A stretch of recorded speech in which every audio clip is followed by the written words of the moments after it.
अगर जंगल में तुमसे शेरनी कहे कि मेरे बच्चे भूखे हैं, उन्हें खाना खिला दो, तो उसकी बात को झूठा समझकर उस पे हंसने मत लगना, क्योंकि जिसने खाने के लिए शिकार करके खाना ही जाना हो, अगर वो ये बात कहे तो घटना बड़ी गहरी घटी होगी। अगर आकाश में उड़ता हुआ बाज तुमसे कहे कि मुझे ऊंचाई से डर लग रहा है, तो उसकी बात को झूठा मत समझना, क्योंकि जिसने ऊंचे से ऊंचा उड़ना जाना हो, अगर वो ये बात कह रहा है तो बात में कहीं सच्चाई जरूर होगी। दोनों घटनाओं में आमतौर पर तुम यकीन नहीं करोगे, क्योंकि तुम्हारी बुद्धि इसकी इजाजत तुम्हें नहीं देगी, क्योंकि आपकी बुद्धि तो सीमाओं से घिरी हुई होती है।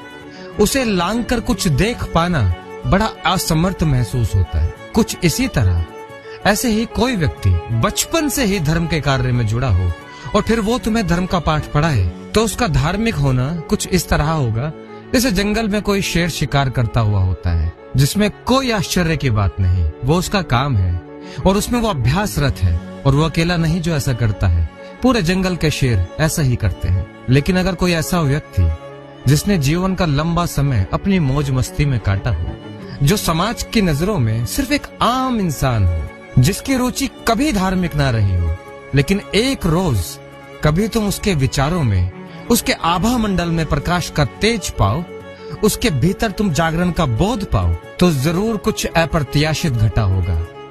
तुम उसके समीप जाना, शायद उसके सानिध्य में बैठकर तुम कुछ ऐसा प्राप्त कर पाओ जो बचपन से धार्मिक रहा व्यक्ति तुम्हें दे ना पाए, क्योंकि उसने जो अनुभव किया होगा वो जीवन के मूल्यों की प्रकाष्ठा पर ही उसका अनुभव हुआ होगा। ख्याल रखना, जो गहरी नींद से जागा वही तुम्हें नींद की व्यर्थता और जागने के मूल सार से तुम्हें अवगत करा सकता है। जिसके जागने में नींद का रस जू का तू बना रहे और उसकी नींद में जागने का भय लगा रहे, वो सिर्फ तथाकथित होगा, न पूरी तरह सोया न पूरी तरह जागा।